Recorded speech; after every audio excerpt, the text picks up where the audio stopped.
Cole Palmer has signed a 2-year contract extension with Chelsea. Has he? Yeah. That makes it 9 years. Taking his time with the club now till June 2033. Making it the longest contract in football. 9 years. Is that protecting the asset gone mad? I think it's quite unique what Chelsea have done and are doing. I think it's crazy from both aspects, really. Not so much the player, for a different reason, but the club are committing to a salary for a player for 9 years who, irrelevant of his talent, could have a horrendous injury or two, could lose his appetite, could change his philosophy and attitude on the way he conducts himself, the way he plays. It's just a huge gamble to do it with so many players. I don't see why you would do that when you've already got him on a 6 or a 7, did you say?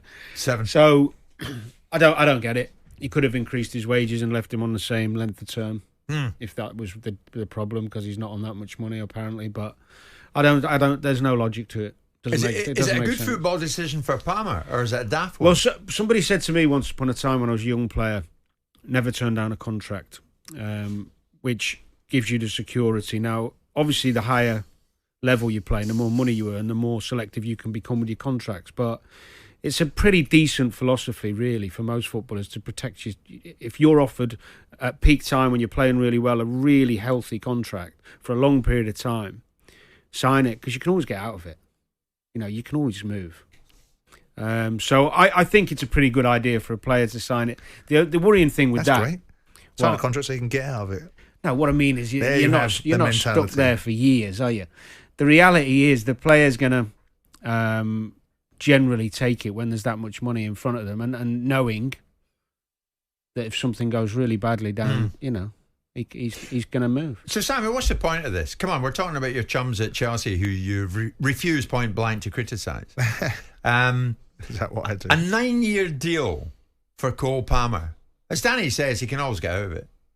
He can't. He's under contract. I don't know whether Craig Bellamy was. I don't know whether there's a realistic. Sure, depends upon the gumption of the ownership model and who wants to allow people to do what they want to do when they want to do it, and who wants to remind people that they get to do as they're told.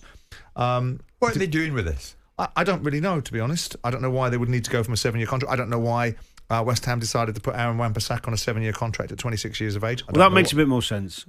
Doesn't to me. Only in. Well, that sounds to me like the reason they've done that is because he's earning X amount of Man U. Don't want to break the wage structure at West Ham, so they'll add 2 years onto the contract to cover the money he was going to lose. Possibly. I mean, it's interesting to see the thought process behind the player's mindsets.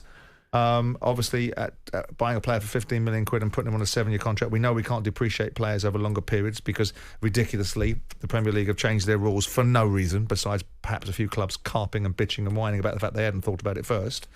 I look at Cole Palmer, I look at John Terry, and I say John Terry stayed at Chelsea for 17, 18 years and had his contract renewed every 3 years. You either want to go on about the fact that this kid's going to be a massive generational talent, which is the narrative at this moment in time, or you don't. There's also an indexing of knowing what you're going to be paying this player. If there's a release clause in that contract, which we don't know and hasn't been publicised, there may be a different dimension there.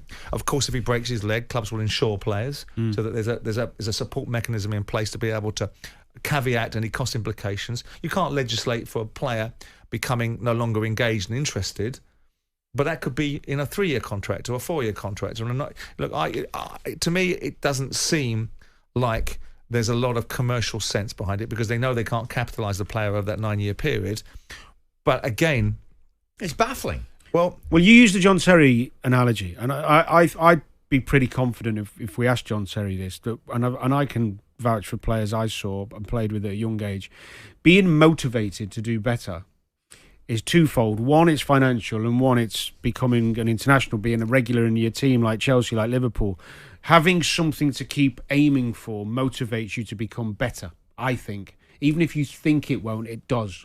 And there's no way that John Terry, Steven Gerrard, people like that weren't... Yes, they were driven because they want to succeed as a footballer, but you're also driven by also trying, knowing, right, I've got to keep going because I want to get the next contract and I want to make it better and I want to earn more and I want to win trophies and I want to become a star and I want to do that. Whatever your motivation, part of it is financial.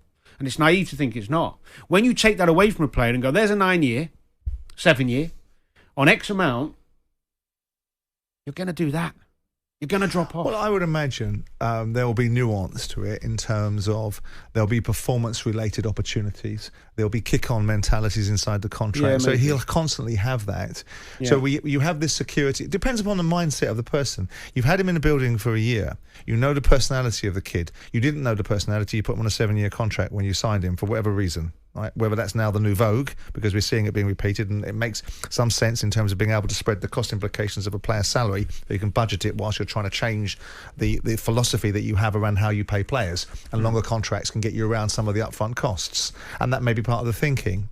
I look at it from the point of view saying, well, there has to be method to madness in the end. And at this moment in time, it's not evident, it's not clear that currently the Americans seem to be making what everyone considers to be mistake after mistake after mistake. Yeah. The football orthodoxy at times is a pile of crap, and it does need to be broken up, and it does need to be changed. And the conventional wisdom that tells you that you never do anything different, we don't do it that way, we do it this way, does need to be challenged.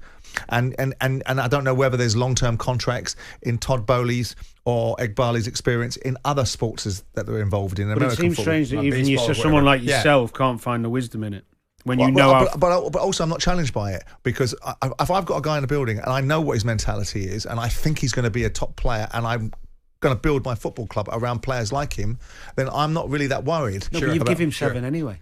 Well, there must be a reason why they want to take him back up to 9. I know, but it's a bizarre one. I just don't understand why they give him an extra 2 on what is a monumentally long contract anyway. Well, there must be some structuring reasons behind it. Yeah. There'll be some something. structuring that's ultimately about effectivity of finances. It might be tax related. Right. It might be a variety of things. Okay.